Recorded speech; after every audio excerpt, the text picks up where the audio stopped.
Bismillahirrahmanirrahim. Assalamu alaikum. Today we will study first year biology fifth chapter, which is acellular life. Acellular life mean no cell. It's mean it talk about virus and other particles. Virus की include only या RNA या DNA और नूर particles چې د وایرس سره چې کوم ریلیټډ دي په هغې کې به یا پروټین نه به جوړي یا به د RNA نه یا به د DNA نه. نو ای سیلولر لایف دې ته ځکه وایي چې دا په سیل باندې مشتمل نه وي، د دې باډي د سیل په شانتي نه وي، ځکه په سیل کې زموږ سره کمپلیټ په هغې کې نیوکلیس وي، سایټوپلازم وي، نیوکلیر ممبرین او پلازما ممبرین یا سیل وال دا موجود وي. خو په ای سیلولر لایف کوم چې وایرس وي په دې کې دا نه وي. نو په ای سیلولر لایف کې بل اول مونږ وایو د دې انټروډکشن. نو د دې انټروډکشن څخه په دا طریقه باندې دی وایرس چې کله موږ سټډي کوو هغې ته وایي وایرالوجي، سټډي آف وایرس. نو که په نیچر کې مونږ وګورو وایرس زموږ سره په ابنډنټ مقدار کې موجود دی. ابنډنټ مین په لارج اماونټ کې، او په لارج اماونټ کې چې کم وایرس زموږ سره موجود دي د هغې یو پراپرټي ده پیراسیټیزم مین چې هغه به انفیکشن کاس کوي په چا کې په پلانټ، انیمل، هیومن، بیکټیریا کې، مین چې دې کې به ډیزیز کاس کوي. اوس هغه ډیزیز په هیومن کې چې کوم دي خاص کر سمال پاکس، پولیو، انفلوئنزا، هیپاټایټس، HIV، ایڈز، میزل، سارس، کوویډ and lots of another diseases also present. اوس د دې ډیزیز خلاف چې دی نو انټي بایوټیک چې کوم میډیسن دی دا انټي بایوټیک د وایرس خلاف کار نشي کولی. ولې چې انټي بایوټیک اونلی ویل ورک اگینست بیکټیریا، او د وایرس خلاف چې کوم ډرګ کار کوي دیٹ از کالډ انټي وایرل.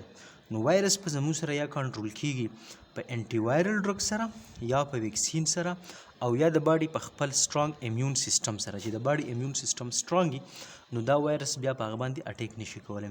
دغه شانتي دا وایرس چې دی دا زموږ سره یو سمال سیمپل انټیټي ده، بایولوژیکل انټیټي ده کوم چې انټرنیشنلی امپورټنس لري. انټرنیشنلی امپورټنس په څه باندې دا لري؟ انټرنیشنل امپورټنس دا به دې لري چې دا زموږ سره په پلانټ کې په انیمل، هیومن او بیکټیریا کې ډیزیز کاس کوي، او دغه ډیزیز چې دي دا د هیومن، انیمل او د پلانټ یا د پلانټ کراپ پروډکشن چې کوم دی هغې ته خطر وي او هغه کموي. اوس یو داسې پارټیکل، داسې انټیټي چې هغه انټرنیشنلی امپورټنس لري او ډیزیز کاس کوي په مختلف هوسټ کې، نو د دې دا به پیژندل غواړي. نو اوس دا چې موږ پیژنو نو د دې دپاره د دې څه ضرورت دی چې د دې د ډیفینیشن ضرورت دی. نو وایرس چې کوم دی دا په اصل کې د دې ډیفینیشن داسې شوی دی چې وایرس زموږ سره یو سمال obligate intracellular parasite. سمال مین چې دا په مایکروسکوپ باندې لیدل کېږي او خاص کر په الکترون مایکروسکوپ باندې. obligate چې دی به د سیل نه بغیر، د لیوینګ سیل نه بغیر به دی نشي پاتې کېدی او دی به سیل ته انټرنلی ځي، او پیراسایډ مین دی په هغه کې ډیزیز کاس کوي. نو ډیفینیشن دا شو چې وایرس زموږ سره یو سمال obligate intracellular parasite دی کوم چې په سیل کې دننه به اوسیږي او هغې کې به ډیزیز کاس کوي. دا د دې ډیفینیشن شو. خو اوس د دې ډیفینیشن نه بعد مونږ وایو د دې ډسکوري چې دا ډسکور څنګه شو، د دې ډسکوري څنګه وشوه.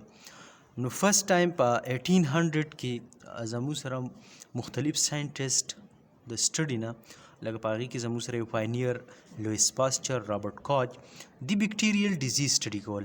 نو بیکټیریل ډیزیز چې دی کله سټډي کول نو په بیکټیریل ډیزیز هغه چې دی هغه به زموږ سره کنټرول کېدل او هغه به د یو نه بل ته نه پاس کېدل.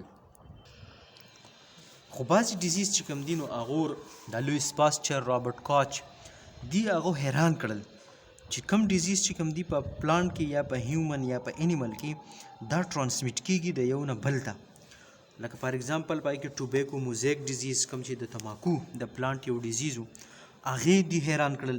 بیا دا ډیمانسټریشن وشو په 1892 کې رشین ساینټسټ، رشین بایولوجسټ ایوانوسکي هغه دا ډیمانسټریشن وکړو چې زموږ سره چې کوم ډیزیز دی، بعض ډیزیز بیکټیریل ډیزیز دی، نو هغه نه علاوه نور زموږ سره داسې ډیزیز راځي چې هغه ټرانسمیټ کېږي د ډیزیز ټیشو یا سیل نه یا ارګینیزم نه بل هیلتي ارګینیزم ته دا پاس کېږي.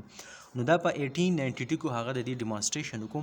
بیا په 1898 کې فوټ ماوث ډیزیز د کیټل او دغه شانتي بیا په 900 کې زموږ سره په پلانټ او په انیمل کې داسې ډیزیز راغلل چې هغه به ټرانسمیټ کېدل د یو نه بل ته. نو په دې کې ساینټسټو داسې چل وکړو چې هغو ایکسپریمنټ شروع کړل او ایکسپریمنټ کې دا وشول چې کم پلانټ و هغې فلټر کړل، د هغې څه وکړو، د هغې ګرینډ کړو او هغې بیا فلټر کړو. نو څه ارګینز داسې وو چې هغه د فلټر پیپر نه پاس شول او دغه فلټریټ هغو بیا چل وکړو په هیلتي پلانټ یا په هیلتي ټیشو باندې کېښودل، نو هغه هم زموږ سره ډیزیز په هغې کې کاز شو. نو بیا داسې چلو شو په 1930 کې هغو دا وویل چې وایرس دا زموږ سره یو سمال پارټیکل دی کوم چې نه لیدی کېږي په کمپاونډ مایکروسکوپ باندې. مطلب دا شو چې وایرس زموږ سره یو سمال پارټیکل دی کوم چې لیدی کېږي په الکترون مایکروسکوپ باندې او هغه په لایټ مایکروسکوپ باندې نه لیدی کېږي او هغه د بکټیریا نه سمال وي، ځکه چې بکټیریا زموږ سره په فلټر پیپر نه پاس کېدی شي او وایرس چې دی هغه د بکټیریا زموږ سره د فلټر پیپر نه نشي پاس کېدی، وایل وایرس چې دی هغه د فلټر پیپر نه پاس کېدی شي. دغه شانتي بیا زموږ سره په 1935 کې بل ساینټسټو د هغه نوم و WM سټینلی، نو هغه د ټوبیکو ایکسټریکټ واغستل. ټوبیکو ایکسټریکټ مین چې هغه داسې چل وکړو د تماکو پلانټ یې واغستو او هغه پلانټ چې دی هغه ایکسټریکټ هغه ګرینډ کو، د هغې نه چې کوم ایکسټریکټ واغستو هغې څه کو، هغې په هیلتي پلانټ په ټیشو باندې ولګو. نو چې په هیلتي پلانټ ټیشو باندې ولګو نو د هغې ته ډیزیز ولګېدو. بیا داسې چل وکړو چې کله دې د ایکسټریکټ واغستو نو د هغې نه ایسولیټډ کو څه وکړو ټوبیکو موزیک وایرس، نو دوی وي چې دا ډیډ پارټیکلز دي، چې دا ډیډ پارټیکلز دي. نو د هغې نه بعد بیا WM سټینلی بل یو داسې ایکسپریمنټ وکړو چې هغه پیوریفاید ټوبیکو موزیک وایرس واغستو، هغې ډیزالو کو په واټر کې او هغې بیا په هیلتي لیوز باندې د ټوبیکو د تماکو په هیلتي پلانټ باندې هغه رب کړل. نو لږ ساعت بعد څه چلو شو، هغه زموږ سره مولټن فارم ته لاړل. هغه هیلتي پلانټ چې و هغه څه شو، هغه مولټن شو. هغې کې هم ډیزیز راغی. چې په هغې کې ډیزیز راغی نو دوی دا ثابته کړه چې دا زموږ سره وایرس دی کوم چې ډیزیز کاز کوي. خو د دې نه یو دا دغه پیدا شو ډسکشن چې آیا وایرس چې کوم دی دا زموږ سره ډیډ پارټیکل دی او که لیوینګ پارټیکل دی. نو د دې نه یو ټاپک جوړ شو چې سټیټس آف وایرس، چې آیا وایرس زموږ سره لیوینګ دی که نان لیوینګ دی. نو ساینټسټو دا خبر کړې ده چې زموږ سره وایرس چې کوم سټیټس دی ناوډیز دا زموږ سره په بارډر لاین باندې دی او په بارډر لاین مطلب دا دی چې د څه لیوینګ کریکټرز دي څه نان لیوینګ کریکټرز دي. نو که لیوینګ کریکټرز مونږ د ده وګورو نو په وایرس کې چې دی دا به یا DNA یا RNA وي، دواړه به پکې نه وي. دغه شانتي بیا وایرس چې کوم لیوینګ کریکټر دی سیکنډ نمبر دی ریپروډکشن کولی شي، تھرډ نمبر دی میوټیشن کولی شي، دی په DNA کې چینج راوستی شي، DNA په سیکوینس کې چینج راوستی شي. دغه شانتي جنیټیک ریکمبینیشن د DNA د بل DNA سره کمباین کېدی شي او د انفیکشن کاز کولی شي. نو دا څه 5 پراپرټیز دي کوم چې د وایرس د لیوینګ پراپرټیز دې ته ویلی شو. اوس نان لیوینګ پراپرټیز چې د وایرس دي نو هغه یو دی چې نان سیلولر. وایرس ته مونږه نان لیوینګ ځکه ویلی شو چې دا نان سیلولر دی، ای سیلولر دی، مین سب سیلولر دی، دا سیل نه دی. په دې کې سایټوپلازم نشته، په دې کې نیوکلیوپلازم نشته، د دې کې چې کوم دی زموږ سره نور ارګنیلیز نشته، ځکه دې ته ای سیلولر، نان سیلولر یا سب سیلولر ویلی شي. دغه شانتي سیکنډ نمبر پراپرټي د نان لیوینګ چې کوم دی د ریسپایریشن نشي کولی، د اسکریشن نشي کولی. تھرډ نمبر پراپرټي د دې دا ده چې دی په کرسټلایز فارم کې وي.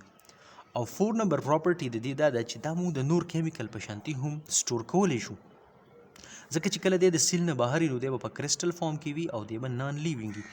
دی به هلو خپل ډیزیز کاز کوي، دی به خپل ریپلیکیشن سټارټ کوي چې دی کله سیل ته انټرنل شو، ځکه ورته انټراسیلولر اوبلیګیټ پیراسایټ وي چې دی به د لیوینګ ټیشو د لیوینګ سیل نه بغیر پاتې کېدی نشي او دی به په انسایډ کې به دی خپل څه کوي، په انسایډ کې به دی اوسیږي او په هغې کې به ډیزیز کاز کوي.